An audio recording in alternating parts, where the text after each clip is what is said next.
As odd as I may sound at first, I really like repetitive games. It's not that I enjoy repetition, but that I enjoy the content and experience that repeats itself for me. I don't mind a game being devoid of everything but one single element, but here's the catch. It needs to execute that element flawlessly. When a game has elements that don't stand proudly on their own, it needs to recognize this suboptimal situation and make itself better by mixing things up and adding more to its gameplay as the hours pass by. Often, this sort of game will never become very challenging or intellectually fulfilling, but it will do its best to keep you moving through new idea after new idea. What it lacks in quality, it makes up for in quantity. The debut title from Trapdoor, Warp attempts to join the latter category of games, but ultimately falls short. Its gameplay isn't all that great, a composite of very simple, easy-to-access abilities and challenges, but it doesn't introduce nearly enough actual variety to keep itself interesting. What it lacks in quality, it also seems to lack in quantity. Warp is about a little alien, hunted down and captured by humans and brought to an underwater laboratory for intensive experimentation. After an opportunity to regain his drained powers, he begins his escape with the aid of an unnamed telepathic creature who serves as hint giver and narrator. The alien can use his powers to teleport very short distances, occupy the same space as objects around him, such as barrels and human beings, and make them explode. He gains a few other powers throughout the campaign, like the ability to project a ghost of himself, or whatever he is occupying, which lets him distract nearby humans. Now you might be thinking that this is one of the coolest ideas for a game ever, and you're probably right. For a few moments in Warp, you'd probably even be right in thinking that the game actually executes this cool idea well. The beginning and end of the campaign both have some excellent set pieces that you have to warp through, like your initial escape and an absolutely fantastic struggle through a wobbling submersible. However, most of the 7-hour journey doesn't strike nearly as much awe. The majority of the gameplay focuses on stealth action sequences in rooms full of scientists, security guards, and turrets.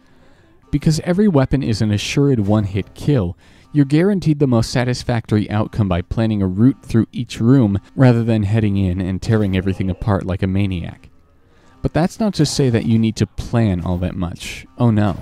All routes from one end of a room to another are almost too distinct, making use of the possessable barrels scattered all over the place.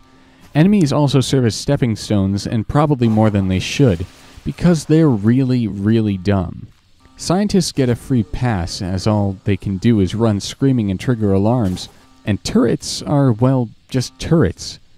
But the security guards are probably the least competent things I've had to sneak past in a very long time.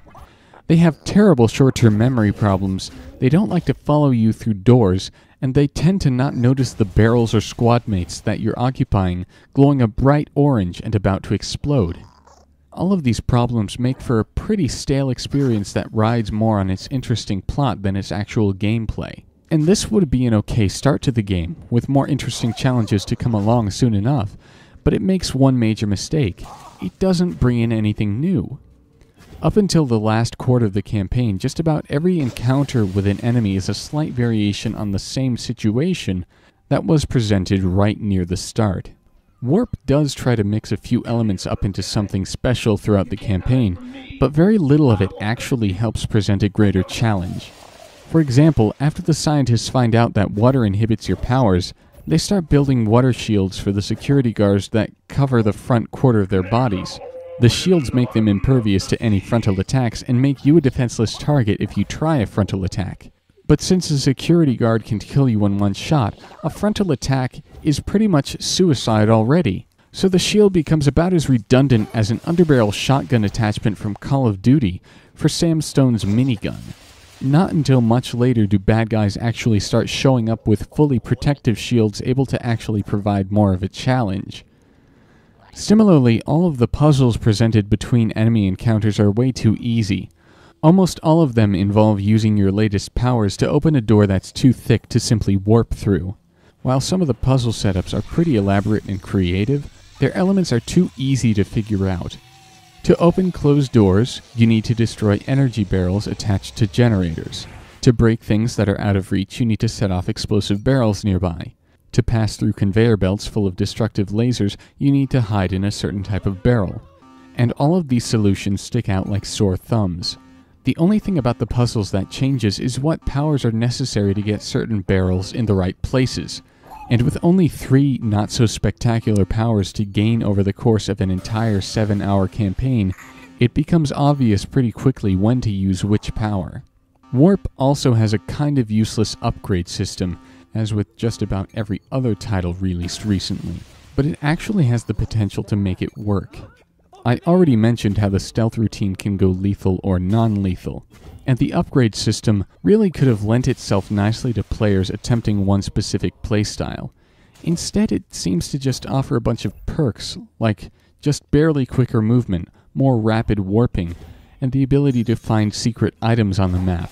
A few from the already meager offering of upgrades appear to be actually neat tools for use in interesting situations, but I can't comment on most of them as the money to pay for them is a very limited resource. Despite all of these complaints, however, Warp doesn't always wallow in mere okayness. The boss battles in Final Quarter end up actually pretty satisfying. There's a boss encounter dotted at the end of each act, while the rest of the game finds really basic ways to make you apply your powers to make progress. The boss battles actually take every new ability to its logical conclusion. Unlike nearly everything else, they require quick reflexes and a strong amount of agency. For instance, the first encounter with the general who runs the lab occurs a little while after you get your bearings and learn how to warp from object to object. All of a sudden he comes crashing in and begins chasing you while destroying everything around you, and you need to run like you did when you were 5 years old and Uncle Pedro came for a visit. It's an excellent test of agility and warping skills, and it's harrowing and energetic. Most of all, it is, along with the 3 other boss battles, pretty damn hard. And the sudden spike in difficulty proves to be both its saving grace and its bane. After all, the majority of Warp needs a good punch in the back of the neck to make it hard, but it also needs to maintain a difficulty curve.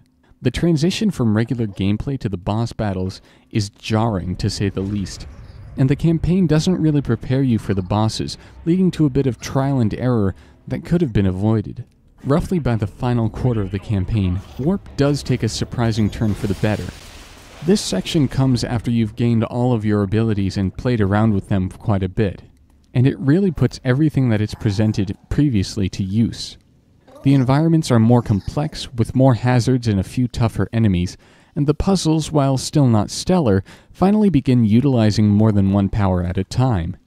It's like the game suddenly pops a load of Viagra, and my only complaint is that the erection doesn't happen earlier or last 4 hours. Quite a late arrival, too, since just about everything becomes pretty stale after the initial 2.5 hours. The aesthetic side is probably Warp's best front. It has a mixture of Evil Genius and Portal going on, which is just awesome, and despite the top-down perspective suited for its grid-like laboratories, there are some great, vast backdrops to gawk over. It's also unrelentingly uncensored. As if an adorable blob creature blowing entrails into the air like shrapnel was not enough, the General is a right potty mouth with a very vigorous desire to end your life. His attitude also provides a nice contrast to the lily-livered researchers you encounter quite often. This review ends here for anybody looking to check out Warp on consoles, I'd assume, because the only thing left to cover is, of course, the deal-breaker for PC gamers. This game, as a port from the Xbox 360 to the PC, is an atrocity. When I first received my review copy, a member of the development team made sure to let me know that it's best played on a gamepad. I had figured beforehand that this would be the case, with dual analog sticks serving top-down perspective games very nicely for me in the past, but I was in for a rude awakening when I took a break from my pad just to check how well the mouse and keyboard controls worked, or rather, didn't work. It turns out that the mouse is completely useless in gameplay, which is a damn shame since it could have been used for aiming where to teleport with a nice amount of precision.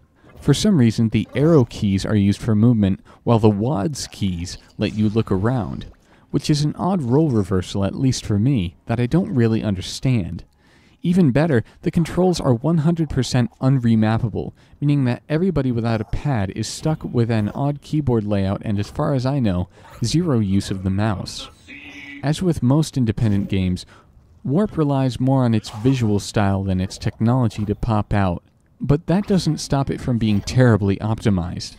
The frame rate is perpetually capped at 30 FPS, and for me, it liked to drop below that for no good reason.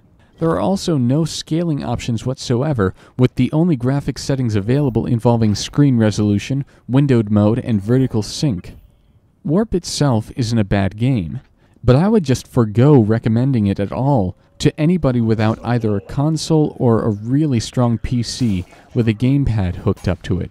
From the moment probably about a year ago that I had first seen gameplay footage of Warp, I figured that what I saw was going to be pretty neat, but it would ultimately need a good sense of pacing and progression to work properly.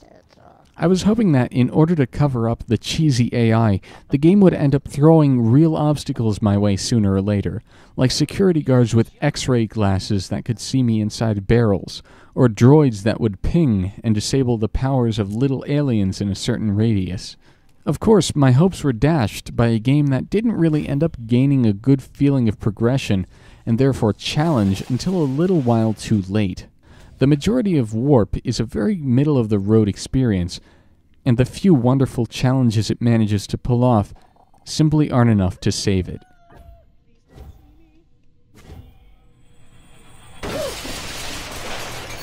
Nothing to see here!